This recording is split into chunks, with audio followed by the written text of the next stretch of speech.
నమస్కారం అండి అందరికీ. Good evening. నా పేరు Venkat. Welcome to my channel stories by Velakanti. First of all ఈ స్టోరీ వినే ముందు దయచేసి అందరూ లైక్ బటన్ మీద క్లిక్ చేయండి. ఎందుకంటే మీరిచ్చే ఒక్క లైక్ ఇంకా ఎంతో మందికి రీచ్ అవుతుంది. అలాగే నా ఛానల్ని సబ్స్క్రైబ్ చేసుకొని షేర్ చేయవలసిందిగా అందరినీ మనస్ఫూర్తిగా కోరుచున్నాను. ఇంకా స్టోరీలోకి వెళ్దామా? మనకు ఈ స్టోరీని అందించిన వారు రవికిరణ్ గారు. స్టోరీలోకి వెళ్తే మాత్రం, నా పేరు శ్రీధర్. నేను లక్ష్మీపురంలో డిగ్రీ చదువుతున్నాను. నాకు ఫ్రెండ్స్తో సరదాగా గడపడం అంటే చాలా ఇష్టం. నాకు ఒక గర్ల్ ఫ్రెండ్ ఉంది. ఆమె పేరు ప్రణీత. తనతో టైం గడపడం అంటే చాలా ఇష్టం. ఎప్పటిలాగే రోజులు గడుస్తున్నాయి. రేపు నా బర్త్డేకి ఫ్రెండ్స్ అందరినీ పిలుద్దామని సాయంత్రం కాలేజ్ అయ్యాక వెళ్దాం అనుకున్నాను. అప్పటికే చాలా ఆలస్యమైంది. బైక్ మీద వెళ్తుంటే దూరం నుండి ఎవరో ఒక వ్యక్తి రోడ్డు మీద ఒంటరిగా వెళ్తున్నట్టు అనిపించింది. దగ్గరికి వెళ్ళి చూడగా తను నా స్కూల్మేట్ శివ. ఒక్కసారిగా సర్ప్రైజ్ అయ్యాను. ఇక్కడ ఏం చేస్తున్నావు రా శివ అని అడిగాను. అది మరిలపాడు గ్రామం శ్మశానికి దగ్గరలో ఉంది. ఈ ప్రదేశంలో 1-2 ఇండ్లు కంటే ఎక్కువ ఏమీ లేవు. అంతా నిర్మానుష్యంగా ఉంది. శివకి దగ్గరగా వెళ్ళి మళ్ళీ అడిగాను, ఇక్కడ ఏం చేస్తున్నావురా అని. వాడు వెంటనే కొన్ని పర్సనల్ ప్రాబ్లమ్స్ వలన ఈ ఊరు వచ్చేసారా అని అన్నాడు. సరే, ఆర్థిక సమస్యల వలన అనుకున్నాను. వాడు స్కూల్లో ఉండేటప్పుడు నాతో సన్నిహితంగా ఉండేవాడు, కానీ ఇప్పుడు అలా లేడు. ఇల్లు ఎక్కడా అని అడిగాను. కొంచెం దూరంలోనే అని చెప్పాడు. సరే, బైక్ ఎక్కు, నేను డ్రాప్ చేస్తా అన్నాను. కానీ వద్దు అన్నాడు. సరే అనుకొని నా బర్త్డేకి రమ్మని పిలిచాను. వాడు ట్రై చేస్తాను అని చెప్పి వెళ్ళిపోయాడు. నేను బైక్ స్టార్ట్ చేసి 10 మీటర్లు వెళ్ళి చూడగా అక్కడ వాడు లేడు. అది స్ట్రెయిట్ రోడ్డు, మలుపులు కూడా ఏమీ లేవు. ఎక్కడికి వెళ్ళిపోయాడు అని ఆలోచిస్తూ, అప్పటికే చాలా ఆలస్యమైందని ఏదో ఆలోచిస్తూ వస్తున్నా కొంత దూరం వచ్చేసరికి ఒక్కసారిగా బైక్ ఆగిపోయింది. మొత్తం చీకటిగా ఉంది. పక్కనే ఒక వీధి లైట్ కూడా ఉంది. లూజ్ కనెక్షన్ అనుకుంటా, వెలుగుతూ ఆగుతూ ఉంది. పక్కనే బావి కూడా ఉంది. నాకు ఒక్కసారిగా భయం వేసింది. ఎవరో నా పక్కనే ఉండి నన్ను గమనిస్తూ ఉన్నారు అనిపించింది. కానీ ఇక్కడ ఎవరూ లేరు. బైక్ కండిషన్లో ఉంది. ఎంత స్టార్ట్ చేసినా అవటం లేదు. చుట్టూ అంతా కూడా చాలా నిర్మానుష్యంగా ఉంది. ఎందుకో తెలియని అలజడి గుండె చాలా వేగంగా కొట్టుకుంది. ఏం చేయాలో అర్థం కావట్లేదు. ఫోన్ కూడా పనిచేయటం లేదు. ఇంకా చేసేదేమి లేక బైక్ను అక్కడి నుంచి కొంచెం దూరం ముందుకు తీసుకువచ్చాను. ఒక్కసారిగా బైక్ ఏం చేయకుండానే స్టార్ట్ అయింది. నేను ఉలిక్కిపడ్డాను. ఏమీ అర్థం కాలేదు. ఏమీ ఆలోచించకుండా అక్కడి నుంచి ఇంటికి వెళ్ళిపోయాను. ఇంటికి వచ్చా అసలు ఏం జరిగింది అని ఆలోచిస్తూ బెడ్ మీద పడుకొని ఆలోచిస్తున్నా. బాగా అలసిపోవడం వల్ల నిద్రపోయాను. ఆ రోజు బర్త్డేకి అందరూ వచ్చారు. ప్రణీత కూడా వచ్చింది. అందరం బాగా ఎంజాయ్ చేశాం. చాలా ఆలస్యమైంది పార్టీ అయ్యేసరికి. అందువలన ప్రణీతను డ్రాప్ చేయడానికి రెడీ అయ్యాను. శివని నిన్న కలిసిన విషయం ప్రణీతకు చెప్పాను. తనకి గుర్తుకు వచ్చింది, స్కూల్లో చదువుకున్నాం కలిసి అని. ప్రణీత కూడా సరే శివాని కలిసి వెళ్దామని చెప్పింది. మర్రిపాడు గ్రామం వైపు వెళ్తుండగా సరిగ్గా ఆ వీధి లైట్ ఉన్న ప్రదేశానికి వచ్చేసరికి బైక్ బాగానే ఉంది. కానీ ప్రణీత ఒక్కసారిగా గట్టిగా అరిచి కళ్ళు తిరిగి పడిపోయింది. ప్రణీతని ఎంత లేపినా లేవటం లేదు. 2 నిమిషాల తర్వాత లేచింది. ముఖమంతా చెమటలు పట్టాయి. ప్రణీత, ఏం జరిగింది అని ఎంత అడిగినా ఏమీ మాట్లాడలేకపోయింది. వెంటనే బైక్ స్టార్ట్ చేసి తన ఇంటి దగ్గర డ్రాప్ చేశాను. తను భయంతో పరిగెత్తుకుంటూ ఇంటి లోపలికి వెళ్ళిపోయింది. అసలు ఏం జరిగింది అని ఆలోచిస్తూ నేను ఇంటికి వెళ్ళిపోయాను. రేపు ప్రణీతని అడగొచ్చు అని అనుకొని నిద్రపోయా. మరుసటి రోజు కాలేజీలో ప్రణీతని చూశాను. తను నాకు చాలా నీరసంగా కనిపించింది. ఏమైంది నిన్న రాత్రి, ఎందుకు అలా అరిచావు అని అడిగాను. తనకి మళ్ళీ చెమటలు పట్టాయి. తను ఇబ్బంది పడుతుందని అర్థమయ్యి టాపిక్ డైవర్ట్ చేశాను. అలాగే కొన్ని రోజులు గడిచాయి. శివ గురించి ఆలోచన వచ్చింది. తనని ఒకసారి కలిసి మాట్లాడాలి అనుకున్నా. మళ్ళీ అటువైపుగా వెళ్ళాను. అదే మర్రిపాడు గ్రామం వైపు. కొంత దూరంలో లైట్ పోల్ దగ్గర ఎవరో ఉన్నట్లు అనిపించింది. దగ్గరికి వెళ్ళి చూడగా శివ ఎవరితో మాట్లాడుతూ కనిపించాడు. కానీ అక్కడ ఎవరూ లేరు. శివ అని గట్టిగా పిలిచాను. వాడు ఎర్రటి కళ్ళతో కోపంగా వెనక్కి తిరిగాడు. నేను కంగారుపడి మళ్ళీ పిలిచాను. అప్పుడు వాడు నార్మల్గా అయ్యి నన్ను పలకరించాడు. నువ్వు ఇక్కడ ఏం చేస్తున్నావు అని అడిగాను. వాడి నుండి సమాధానం లేదు. శివ నన్ను నువ్వేం చేస్తున్నావు ఇక్కడ అని నన్ను అడిగాడు. నీకోసమే వచ్చానురా అని చెప్పాను. ఎవరితో మాట్లాడుతున్నావు అని అడిగాను. దానికి కూడా సమాధానం చెప్పలేదు. సరేలే అనుకొని సినిమాకి వెళ్దాం రా అని అన్నాను. వాడు రాను అన్నాడు. అయినా నేను బలవంతంగా సెకండ్ షో సినిమాకి తీసుకెళ్లాను. అది ఆదివారం, అమావాస్య. మా అమ్మ పూజలు ఎక్కువ చేస్తుంది. ఈరోజు మంచిది కాదు, బయటికి వెళ్ళొద్దు అని నాతో చెప్పింది. కానీ ఇవన్నీ నేను పట్టించుకోను. కానీ ఆ రోజు ఎన్నడూ లేని విధంగా చాలా చీకటిగా ఉంది. ఈదురుగాలులతో వర్షం కురుస్తుందేమిటి అనే విధంగా వాతావరణం ఉంది. కానీ నేను పట్టించుకోకుండా సినిమాకి తీసుకెళ్లాను. టికెట్ తీసుకొని లోపలికి వెళ్ళాం. థియేటర్లో అంతా ఖాళీగా ఉంది. మాతో పాటు 2-3 కంటే ఎక్కువ మంది లేరు. సినిమా హాలులో పనిచేసే బాయ్ని అడిగాను, ఏంటి ఈరోజు ఎవరూ లేరు అని. ఆ బాయ్, ఈరోజు అమావాస్య కదా సార్, ఎవరూ రాలేదు అన్నాడు. కానీ మమ్మల్ని చూస్తూ కంగారు పడుతున్నాడు. ఎందుకో నాకు అర్థం కాలేదు. సినిమా మొదలైన 20 నిమిషాలకి కరెంటు పోయింది. ఓ 2 నిమిషాలు పోయాక కరెంటు వచ్చింది. పక్కనే చూస్తే శివ లేడు. ఏమైపోయాడు అని ఆలోచిస్తూ థియేటర్ మొత్తం వెతికాను. ఎక్కడా లేడు.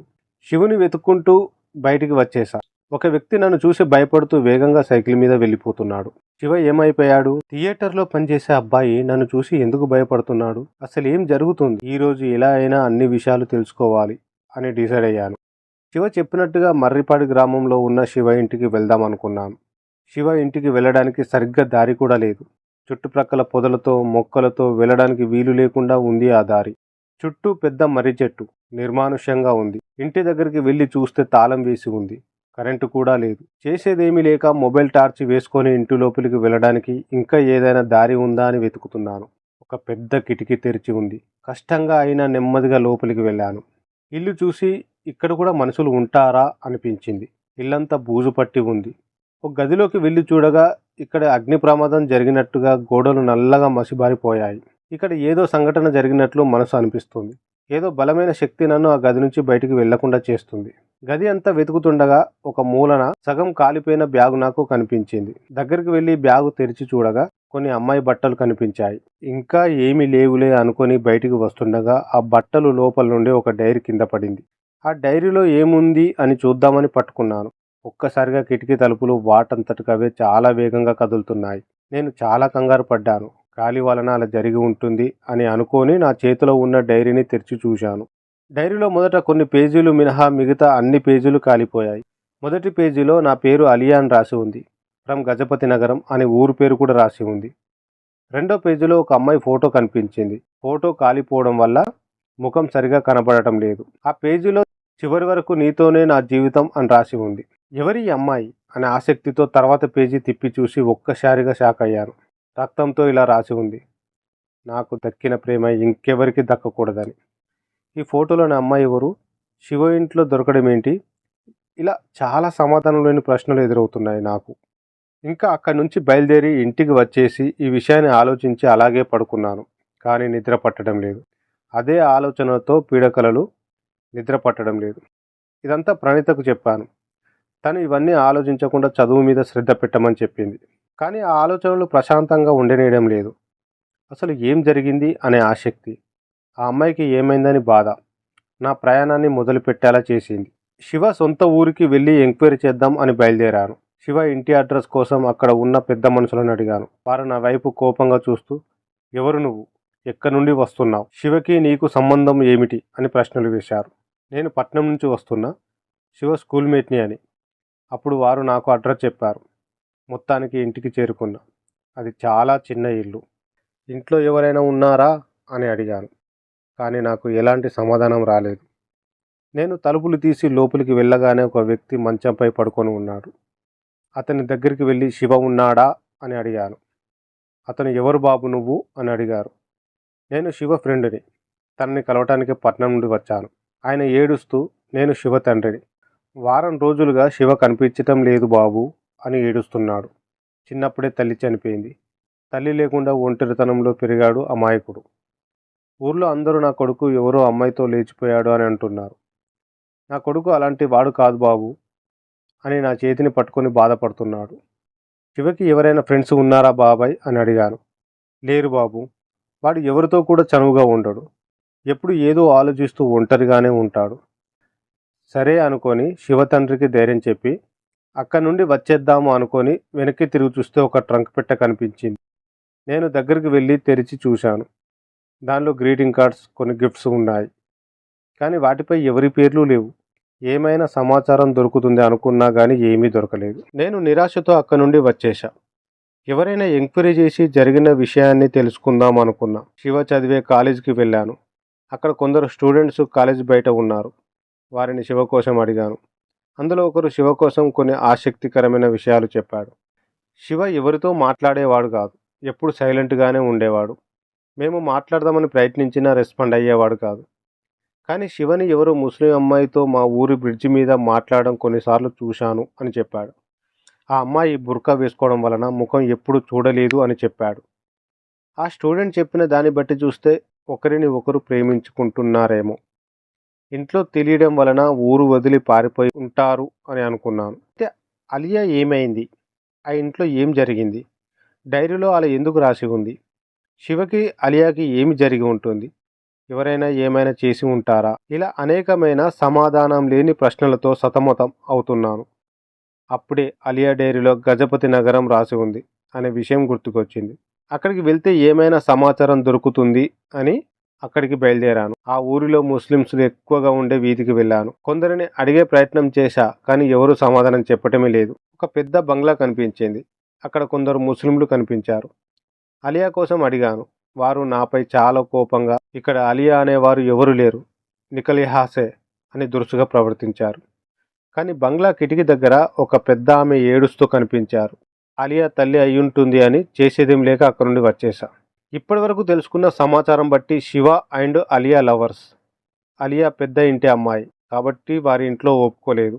అందుకే వీరి ఇద్దరు పారిపోయి ఉంటారు అని కన్క్లూజన్కి వచ్చాను. అయితే అలియా కుటుంబం పరువు కోసం వీరిద్దరిని ఏమైనా చేసి ఉంటుందా? అలా అయితే నాకు దక్కని ప్రేమ ఎవరికి దక్కకూడదని ఎందుకు రాసి ఉంది? ఏమి చేయాలో అర్థం కావటం లేదు. వారి ఆచూకీ దొరకట్లేదు. ఇక చేసేదేమి లేక మర్రిలపాడులోని శివ ఇంట్లో ఏమైనా క్లూ దొరుకుతుందేమో అని మళ్ళీ వెళ్ళాను. సరిగ్గా ఆ వీధి లైట్ ఉన్న చోటికి వచ్చేసరికి బైక్ ఒక్కసారిగా బరువు ఎక్కింది. వెనుక ఎవరో కూర్చున్నట్లు అనిపించింది. భయంతో సడన్ బ్రేక్ వేయగానే క్రింద పడ్డాను. తలకి దెబ్బ తగిలింది. ఒక్కసారిగా అంతా చీకటిగా అయిపోయింది. కాసేపటి తర్వాత మెలకువ వచ్చింది. కళ్ళు తెరిచి చూసేసరికి రోడ్డు ప్రక్కన ఉన్న బావి దగ్గర నన్ను ఎవరో కూర్చోబెట్టారు. కానీ ఇక్కడ ఎవరూ లేరు. అంతా చీకటి. ఈ దారిలో వెళ్ళేవారు చాలా తక్కువ. మరి నన్ను ఎవరు ఇక్కడికి తీసుకువచ్చారు? బావి దగ్గర నుండి ఎవరో నన్ను గమనిస్తున్నట్లు అనిపిస్తుంది. వెనక నుండి ఏవో శబ్దాలు వినిపిస్తున్నాయి. వెనక్కి చూడగానే ఆ వీధి లైట్ పెద్ద శబ్దంతో కాలిపోయింది. భయంతో అక్కడి నుంచి కొంచెం ముందుకు వచ్చేశాను. దూరం నుండి ఎవరో వ్యక్తి ఒంటి నిండా రక్తంతో ఉన్నాడు. ఒక్కసారి గుండె ఆగినంత పని అయింది. కొంచెం ధైర్యం తెచ్చుకొని దగ్గరికి వెళ్ళి చూశాను.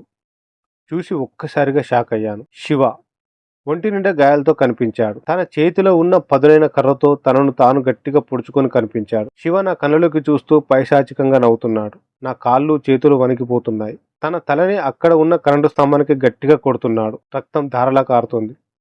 నాకు ఏం చేయాలో అర్థం కావట్లేదు. ధైర్యం చేసి తన భుజాలపై చేయి వేశాను. శివ అని గట్టిగా పిలిచాను. వెంటనే శివ స్పృహ కోల్పోయాడు. ఒక్కసారిగా గాలివాన జోరుగా కురుస్తూ వాతావరణం అంతా భయంకరంగా మారింది. చీకటి మొత్తం కమ్మేసింది. శివని హాస్పిటల్కి తీసుకువెళ్దాం అని ఫోన్ ట్రై చేశా. సిగ్నల్ లేదు. శివని ఎత్తుకొని నా బైక్ దగ్గరికి తీసుకువెళ్ళాలి అని ప్రయత్నిస్తూనే ఉన్నా. కానీ శివ ఇద్దరు మనుషులు బరువు ఉన్నాడు. నాకు ఏం అర్థం కావట్లేదు. రోడ్డుపై విరిగిపడిన కొమ్మలను అడ్డం తీసి శివ ఉన్న చోటికి బైక్ తీసుకువచ్చాను. శివని కష్టంగా బైక్ మీదకి ఎక్కించాను. నాపై వాలి ఉన్నాడు. హఠాత్తుగా ఎవరో లాగినట్టు 5 అడుగుల దూరంలో ఎగిరిపడ్డాడు. నాకు ఆ సిచ్యువేషన్లో నా ప్రాణాన్ని కాపాడుకోవాలని అనుకున్నా కానీ ఫ్రెండ్స్ని అలా వదిలేయడం నా మనసుకు నచ్చలేదు. మళ్ళీ తనని బైక్ ఎక్కించుకొని నా జీన్స్ బెల్ట్తో నా నడుముకి కట్టుకున్నా. జోరు వానలో బైక్ స్టార్ట్ అవడం లేదు. ఎంతో ప్రయత్నిస్తూనే ఉన్నా. నిస్సహాయ స్థితిలో ఉన్నా. కానీ శివని ఎలా అయినా కాపాడాలి అని డిసైడ్ అయ్యాను. వెంటనే శివని హాస్పిటల్కి తీసుకువెళ్ళాలి, లేదంటే ప్రాణానికే ప్రమాదం అని అనుకున్నాను. తనని నా భుజాల మీద వేసుకొని అడుగులు వేస్తున్నా కానీ ఈదురుగాలి ముందుకు వెళ్ళనివ్వటం లేదు. విరిగిన కొమ్మలు, ఆకులు రోడ్డు మొత్తం బ్లాక్ చేశాయి. కష్టంగా శివని ఒక 100 మీటర్ల దూరం తీసుకువెళ్ళాను. చుట్టూ విచిత్రమైన శబ్దాలు, కుక్కల అరుపులు భయంకరంగా ఉంది. అప్పుడే అటువైపు వెళ్తున్న పెట్రోలింగ్ పోలీస్ జీప్ మమ్మల్ని చూసి ఆపారు. నేను ఆ పోలీస్ వాళ్ళ సహాయాన్ని కోరాను. జీప్లో శివని ఎక్కించి హాస్పిటల్కి తీసుకెళ్లాను. ఆ ప్రదేశంలో ఏదో తెలియని శక్తులు ఉన్నాయని అనిపించింది. మేము ఇద్దరం జీప్లోకి ఎక్కి కొంత దూరం వెళ్ళాక వెనక్కి చూడగా గాలివాన అంతా ఒక్కసారిగా నిర్మానుష్యంగా మారిపోయింది. హాస్పిటల్కి వెళ్ళగానే ఎమర్జెన్సీ స్టాఫ్కు శివని అడ్మిట్ చేసుకున్నారు. డాక్టర్ శివ కండిషన్ని చూసి తన పరిస్థితి చాలా విషమంగా ఉంది, రక్తం చాలా పోయింది, వెంటనే రక్తం ఎక్కించాలని అన్నారు. హాస్పిటల్లో శివకి సరిపడ రక్తం లేదు. ఈ సమయంలో ఆలస్యం చేయకూడదని నా రక్తం మ్యాచ్ అవుతాదేమో అని అడిగాను. వారు బ్లడ్ టెస్ట్ చేసి ఇద్దరిది ఒకటే గ్రూప్ అని చెప్పారు. వెంటనే నేను బ్లడ్ ఇచ్చాను. శివ ఎప్పుడు కోమాలో నుండి బయటకు వస్తాడు అని డాక్టర్ని అడిగాను. 2-3 రోజులలో రావచ్చు అని అన్నాడు. శివని అబ్జర్వేషన్లో ఉంచామని చెప్పారు. శివకి నా అన్నవారు ఎవరూ లేరు అక్కడ. నా ఫ్రెండ్ని ఈ స్థితిలో వదిలి వెళ్ళలేక నేనే ఉండిపోయా. ఈ 2 రోజులు తనని దగ్గర ఉండి గమనిస్తూ ఉన్నాను. 2 రోజులు గడిచాయి. శివ కోమా నుండి బయటికి వచ్చాడు. డాక్టర్ చెక్ చేస్తున్నారు. తన మానసిక పరిస్థితి బాలేదు అని, వైద్యం చాలా అవసరం, విశ్రాంతి బాగా తీసుకోవాలి అని డిస్టర్బ్ చేద్దని చెప్పారు. నేను ఐసీయూ లోపలికి వెళ్ళి శివ చేయి పట్టుకొని పక్కన కూర్చున్నాను. తను నా స్పర్శ తగలగానే నెమ్మదిగా కళ్ళు తెరిచి నన్ను చూసి ఏడుస్తున్నాడు. నేను వాడికి దగ్గరికి తీసుకొని, శివ, ఎందుకు ఏడుస్తున్నావు? ఏం జరిగింది అని అడిగాను. అలియా ఎక్కడుంది? వాడు నా కళ్ళలోకి చూడలేకపోతున్నాడు. నన్ను క్షమించు శ్రీధర్, నేను చాలా పెద్ద తప్పు చేశాను అని బోరున ఏడుస్తున్నాడు. ఏమైంది శివ? ఏం జరిగింది? అలియా ఎక్కడ ఉంది? అప్పుడు వెంటనే శివ, అలియా చచ్చిపోయింది శ్రీధర్ అని శివ ఏడుస్తున్నాడు. నేను ఒక్కసారిగా షాక్ అయ్యాను. అలియా చనిపోవడమేంటి? ఎవరు చంపారు? ఏం జరిగింది తనకి అని అడిగాను. వాడు చెప్పిన సమాధానంకి నాకు మైండ్ పనిచేయలేదు. అలియాను నేనే చంపేశారా అని చెప్పాడు శివ. నాకు ఏం మాట్లాడాలో అర్థం కాలేదు. ఏమంటున్నావు శివ? మీ ఇద్దరు ఒకరినొకరు ప్రేమించుకున్నారు కదా, నువ్వు తనని చంపడమేంట్రా అని వాడి కాలర్ పట్టుకొని అడిగాను. శివ అప్పుడు ఊహించని మాట చెప్పాడు. నన్ను క్షమించు శ్రీధర్, అలియా ప్రాణంగా ప్రేమించింది నన్ను కాదు, నిన్నేరా. నాకు ఎలా స్పందించాలో అర్థం కాలేదు. అసలు నన్ను ప్రాణంగా ప్రేమించటం ఏమిట్రా అని అడిగాను. శివ బాధపడుతూ తను జరిగిందంతా చెప్పాడు. ఒకరోజు సాయంత్రం అలియా నా దగ్గరికి ఏడ్చుకుంటూ వచ్చి, శివభయ్య, మా ఇంట్లో నేను శ్రీధర్ ప్రేమించుకునే విషయం తెలిసిపోయింది. బలవంతంగా నన్ను వేరొకరికి ఇచ్చి పెళ్లి చేయాలని అనుకుంటున్నారు. నన్ను ఎలాగైనా శ్రీధర్ దగ్గరికి తీసుకువెళ్ళు అని చాలా ప్రాధేయపడింది. ఇదే నాకు మంచి అవకాశం అని మనసులో అనుకొని తనను రెడీగా ఉండమని చెప్పాను. ఇదంతా నీ బర్త్డేకి ముందు రోజు జరిగింది అని శివ చెప్పాడు. నేను తనని తీసుకొచ్చి మర్రిలపాడులో ఉన్న ఇంట్లో ఉంచాను. అలియా ఇంట్లో కూర్చొని, శ్రీధర్ ఎక్కడా, ఎప్పుడు వస్తాడు భయ్యా అని అడిగింది. అప్పుడే తనకి గుండె పగిలేలా నిజం చెప్పాను. శ్రీధర్ వేరే అమ్మాయిని ప్రేమిస్తున్నాడని. ఆ మాట విని అలియా కుప్ప కూలిపోయింది. ఇన్ని రోజులు శ్రీధర్ పైన పెట్టుకున్న ఆశలు, నేను కన్న కలలు చెదిరిపోయాయి అని బోరిని ఏడ్చింది. అప్పుడు నేను తన దగ్గరికి అవ్వడానికి మంచి అవకాశం అనుకొని దగ్గరికి వెళ్ళి నా కౌగిలిలో తీసుకొని ఓదారుస్తున్నట్లు నటించాను. అలా నాలో ఉన్న మరో కోణం తనని పూర్తిగా సొంతం చేసుకోవాలని ప్రయత్నించాను.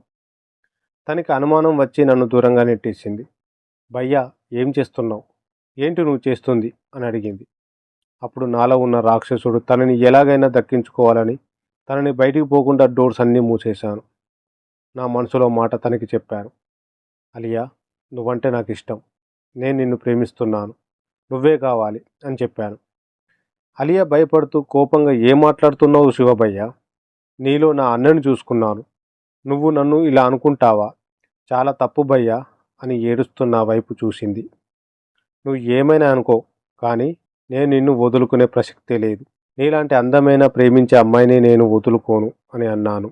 నువ్వు చేస్తుంది చాలా తప్పు భయ్యా. నేను శ్రీధర్కే సొంతం. నా మనస్సు అయినా నా శరీరమైనా ఆయనకే సొంతం. తన స్థానంలో ఎవరిని ఊహించుకోలేను అని గట్టిగా ఏడ్చింది. అయినా సరే తనని దక్కించుకోవడానికి తనకి దగ్గరగా వెళ్ళాను. అప్పుడు అలియా, ఈ నా మనసుని శరీరాన్ని నీకు దక్కనివ్వను. నా ప్రాణం ఉన్నా లేకపోయినా నేను ప్రేమించే శ్రీధర్కే సొంతం. నీ నీడ కూడా నన్ను తాకడానికి వీల్లేదు. నాలో ఊపిరి ఉన్నా లేకున్నా నేను మాత్రం శ్రీధర్నే ప్రేమిస్తున్నాను అని చెప్పి అక్కడున్న ఆయిల్ని తన ఒంటి మీద పోసుకొని నిప్పంటించుకుంది. అలియా ఆ మంటను భరించలేక బిగ్గరగా కేకులు వేస్తూ ఆ గదిలోనే బందీగా మిగిలిపోయింది. పక్కన ఉన్న తన డైరీని తెరిచి నా రక్తంతో నాకు దక్కని ప్రేమ ఎవరికి దక్కకూడదు అని రాశాను. అలా నేను పైశాచిక ఆనందాన్ని పొందాను. కొన ఊపిరితో మంటల్లో కాలిపోతూ అలియా క్రింద పడిపోయింది. తనని వెంటనే ఒక బెడ్షీట్కి చుట్టి స్ట్రీట్ లైట్ దగ్గర ఉన్న బావిలో పడేశాను. అప్పుడే నువ్వు నన్ను అక్కడ చూశావు శ్రీధర్. చేసిన తప్పికి దొరికిపోతానేమో అనే భయంతో నువ్వు నన్ను పిలిచినా పలకలేదు. అలియా చనిపోయింది, కానీ తన ఆత్మ మాత్రం చనిపోయిన మరుక్షణం నుండి నీతోనే ఉంటుంది శ్రీధర్ అని శివ ఏడుస్తూ జరిగింది చెప్పాడు. ఇప్పుడు కూడా అలియా నీతోనే ఉంది శ్రీధర్. నేను చేసిన తప్పికి తను నన్ను బ్రతకనివ్వటం లేదు, అలా అని చావనివ్వటం లేదు. నన్ను చిత్రహింసలు పెడుతుంది. నాకు శిక్ష పడాలి. నేను క్షమించరాని తప్పు చేశాను శ్రీధర్. నీ చేతులతో నన్ను చంపేయి అని శివ నా కాళ్ళపై పడ్డాడు. జరిగింది అంతా విని నా గుండె పగిలింది. నన్ను ఇంతగా ప్రేమించే అమ్మాయిని దూరం చేసుకున్నాను అని కుప్పకూలిపోయాను. హాస్పిటల్ సిబ్బంది ఎమర్జెన్సీ కేసు అని పోలీసులకు సమాచారం ఇవ్వడంతో పోలీసులు అక్కడికి వచ్చారు. శ్రీధర్ వారికి జరిగింది అంతా చెప్పాడు. శివపై కేసు నమోదు చేశారు. సంఘటన స్థలానికి వెళ్ళి బావి నుండి అలియా మృతదేహాన్ని వెలికి తీశారు. తన దేహాన్ని చూసి నా హృదయం వేదనతో కుమిలిపోయింది. తనని హత్తుకొని నుదుటి మీద ముద్దు పెట్టుకున్నాను. అలియా తల్లిదండ్రులు తన దేహంను చూసి గుండె పగిలేలా ఏడ్చారు. నా కూతురు తప్పు చెయ్యదు, నాకు తెలుసు, నా కూతురు బంగారం అని తన తల్లి బోరున విలిపిస్తుంది. అలియా ఆత్మ తన తల్లి భుజాలపై వాలి ఏడుస్తుంది. శివని పోలీసులు అరెస్టు చేశారు. అలియా అంత్యక్రియలు ముస్లిం పద్ధతిలో జరిగాయి. నేను ప్రణీతులు చివరిసారిగా తనని చూడడానికి వెళ్ళాము. చివరిసారిగా తన చేతులు పట్టుకొని తనకి చివరి వీడుకోలు పలికాను. I miss you Alia. తనని ఇంతలా ఇష్టపడుతున్నాడని తెలిసిన అలియా ఆత్మ ఆనందంలో ప్రకృతిలో కలిసిపోయింది.